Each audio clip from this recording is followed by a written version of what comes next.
Todos parecen estar de acuerdo en que el reinado de Eduardo II fue un desastre.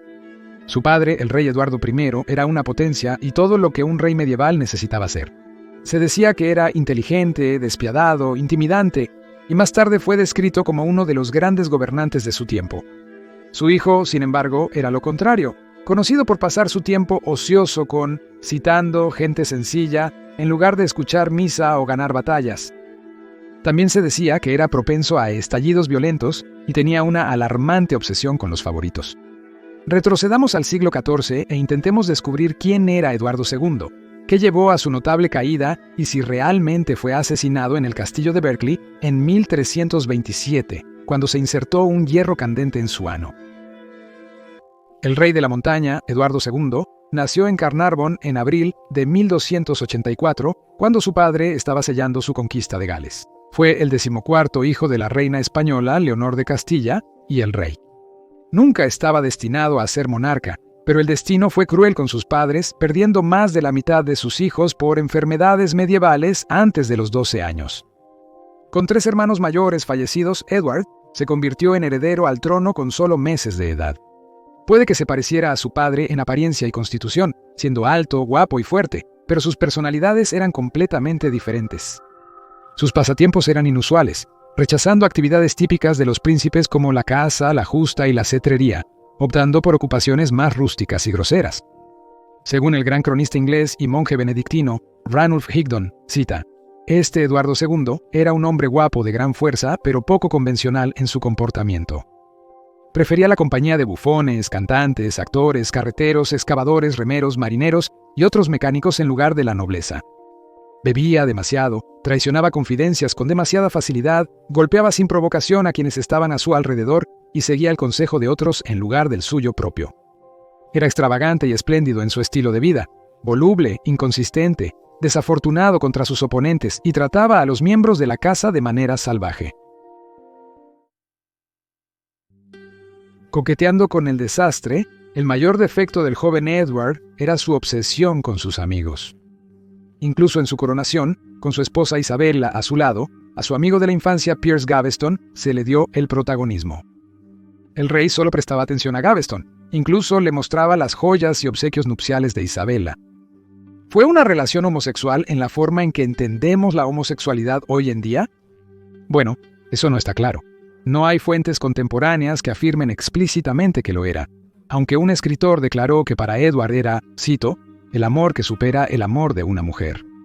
Otro escribió, cito, no recuerdo haber escuchado que un hombre amara tanto a otro. Nuestro rey era incapaz de favor moderado y por causa de sus pares se decía que se olvidaba de sí mismo.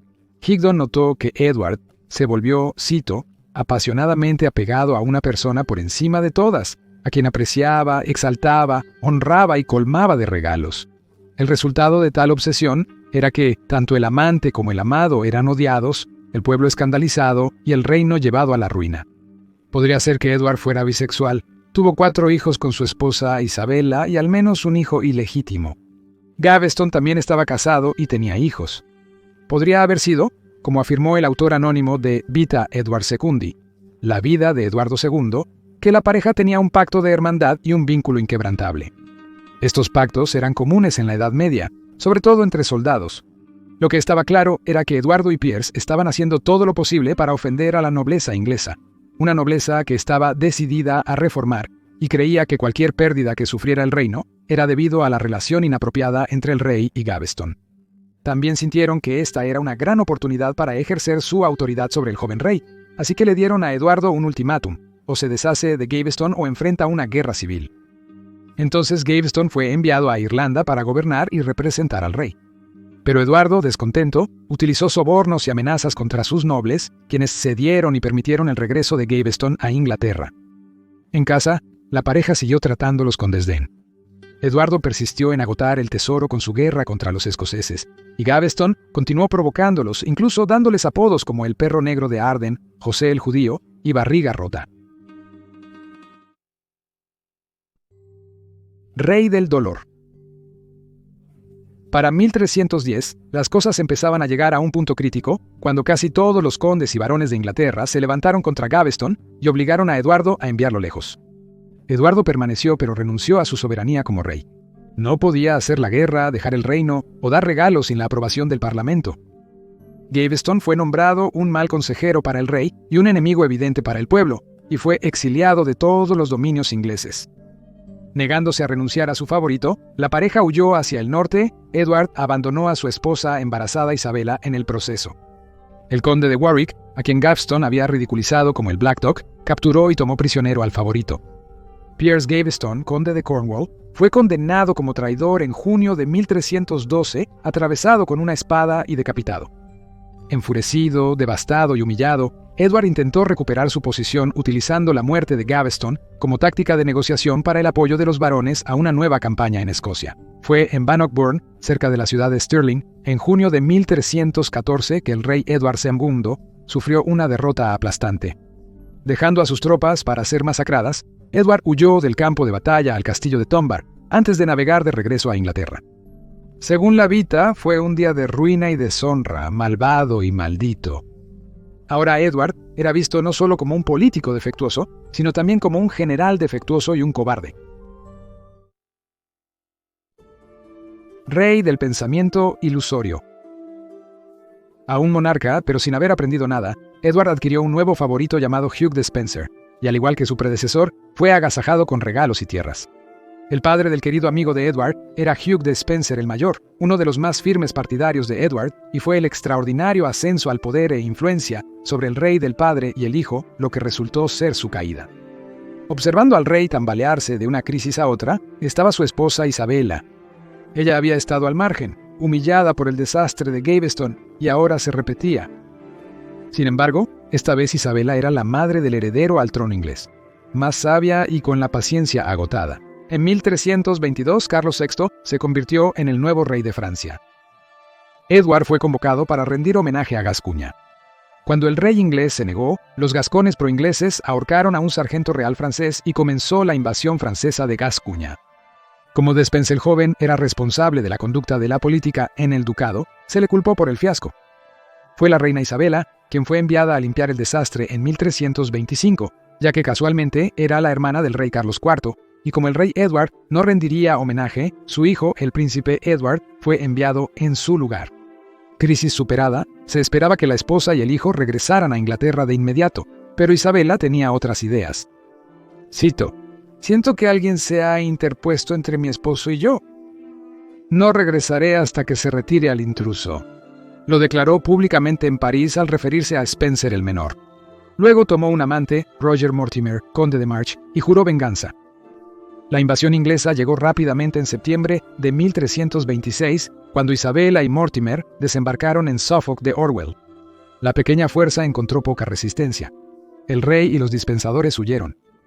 La reina y su amante marcharon hacia la capital a través de una Inglaterra cansada de la guerra y desilusionada. En Londres, los partidarios del rey comenzaron su deserción, y algunos de los que se quedaron tuvieron un final pegajoso. John el mariscal, un espía dispensador, fue sacado de su hogar y decapitado. El obispo Stapledon fue decapitado con un cuchillo de pan mientras intentaba desesperadamente llegar al santuario de la Catedral de San Pablo. Su cuerpo fue arrojado en un vertedero de basura. Su cabeza fue enviada a la reina. Los seguidores acudieron a ella desde todos los lados, desde condes hasta forajidos y desde obispos hasta varones, y tuvo pocas dificultades para apoderarse del trono en nombre de su hijo, el rey Eduardo III. Dispenser el Viejo fue capturado y ejecutado por traición en Bristol. Fue arrastrado por caballos hasta la horca pública, colgado, cortado mientras aún estaba vivo y decapitado. Edward y el joven Dispenser fueron perseguidos en Gales y Cornard. El lugar donde fueron capturados es conocido como Pantwibrad, el Valle de la Traición. El joven Dispenser fue llevado a Hereford, donde, sin ninguna ilusión de lo que iba a seguir, intentó morir de hambre al rechazar comida y agua. Sin embargo, fue citando encadenado, sus ojos sobresaliendo de terror, colgado hasta casi morir, castrado y desollado antes de ser decapitado. Todo eso mientras aún tenía hambre y sed. El rey Eduardo II fue acusado de traición contra el país, de perder Escocia y Gascuña, y de oprimir y arruinar a sus súbditos en igual medida. Fue el primer monarca inglés en ser depuesto, y a los 42 años de edad, su reinado terminó. La coronación del rey Eduardo III, de 14 años, se llevó a cabo el 1 de febrero 1327 con Mortimer como gobernante de facto de Inglaterra. Su padre fue mantenido prisionero en la sala de guardia del castillo de Berkeley, donde se dice que, preocupado por las conspiraciones que lo liberarían, fue asesinado el 21 de septiembre. ¿O lo fue? Escapándose con asesinato. Supuestamente, la muerte de Edward fue asistida por el uso de un atizador al rojo vivo para que no hubiera signos de ninguna lesión externa, y entonces se podría decir que murió de causas naturales. Si Isabella Ann Mortimer murió el 21 de septiembre, entonces la fecha fue bastante conveniente para ella. ¿Cómo sabemos que él murió en esa fecha? Está registrado en las cuentas del castillo de Berkeley. Mientras se preparaban para el funeral, el cuerpo fue embalsamado y envuelto en cerecloth, una tela encerada para envolver cadáveres, antes de ser exhibido públicamente. ¿Podría haberse utilizado otro cuerpo en lugar del rey en el funeral en Gloucester? Lord Berkeley estaba ausente del castillo cuando se reportó la muerte. Se encontraba a 150 millas en el Parlamento de Lincoln, donde se notificó a los miembros sobre el fallecimiento del antiguo rey mientras se retiraban. El arzobispo de York afirmó tener noticias ciertas de que Edward seguía vivo en enero de 1333 años después. En marzo de 1330, Mortimer enjuició a Edmund Earl de Kent, medio hermano de Edward II, por intentar rescatar a Edward del castillo de Corfay. Edmund fue condenado a muerte. Pero cuando el rey Edward III derrocó a Mortimer, y este fue juzgado en noviembre por asumir el poder real, se dijo que había engañado a Edmund haciéndole creer que el rey muerto aún estaba vivo. ¿Fue asesinado? ¿Murió de causas naturales? ¿Podría ser posible que casi todos los que estaban políticamente involucrados actuaron como si Eduardo II estuviera muerto porque realmente lo estaba? ¿O es posible que Eduardo II vivió más allá de la fecha de su supuesta muerte? Comparte tu opinión en los comentarios y suscríbete si te gustan estos videos. Gracias por ver. Nos vemos la próxima semana. Mientras tanto, les deseo a todos una gran semana. ¡Salud!